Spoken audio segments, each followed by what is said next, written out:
Ketika nama menyatu dengan zat, tidak semua nama menyatu dengan pemiliknya. Kita bisa menyebut nama seseorang, tapi belum tentu kita merasakan kehadirannya. Namun berbeda dengan nama Allah. Nama ini bukan hanya label atau sebutan. Nama ini adalah pancaran dari zatnya sendiri. Maka setiap kali ia disebut, sesungguhnya yang hadir bukan sekadar bunyi, tetapi realitas keberadaan yang tak terpisah darinya. Inilah mengapa para ahli makrifat tak pernah menyebutnya dengan ringan. Karena mereka tahu, di balik nama itu, ada lautan tak berdasar yang tengah menyambut jiwa siapa saja yang mengingatnya dengan sepenuh rasa. Di antara keunikan nama Allah adalah bahwa ia tidak memiliki bentuk jamak. Ia juga tidak bisa diturunkan atau diubah seperti nama-nama lainnya. Tidak ada kata Allah dalam bentuk plural, tidak ada pula kata sifat dari kata Allah yang bisa digunakan untuk makhluk. Ini menjadi petunjuk bahwa nama ini adalah nama mutlak. Nama yang berdiri sendiri, tidak bisa disamakan, tidak bisa diserupakan, dan tidak bisa dipinjamkan kepada selainnya. Disinilah letak kekhususannya sebagai satu-satunya yang esa, yang tidak menyerupai sesuatu apapun. Nama Allah juga mengandung seluruh Asmaul Husna. Ia seperti induk dari seluruh nama-nama suci lainnya.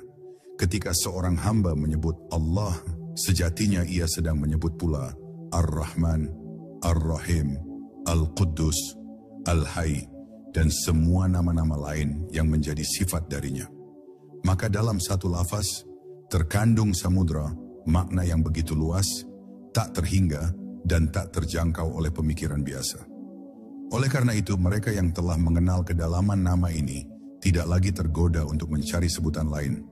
Cukup satu, cukup Allah. Dalam banyak zikir, para wali Allah tidak mengulang-ulang lafaznya untuk mengisi waktu, tetapi untuk menghancurkan diri. Karena setiap sebutan Allah yang mereka ucapkan adalah seperti pukulan halus ke dalam jiwanya, memecah keakuannya, meluruhkan identitas palsu, hingga yang tersisa hanyalah Dia.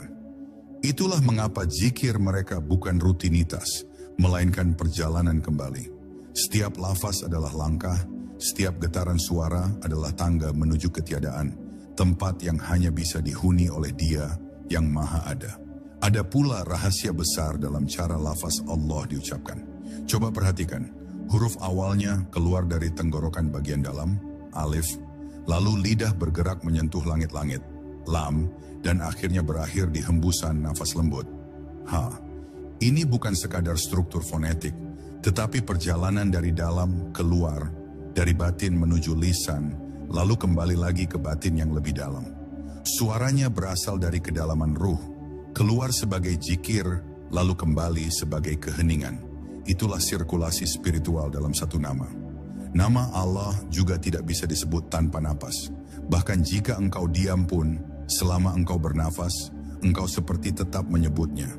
Banyak orang yang tak sadar bahwa napas manusia membawa irama ilahiyah.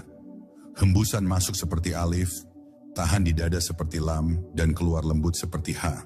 Karena itu, sebagian para pencari menyebut nafas sebagai zikir tersembunyi, zikir alami, yang dilakukan tubuh setiap saat tanpa disuruh.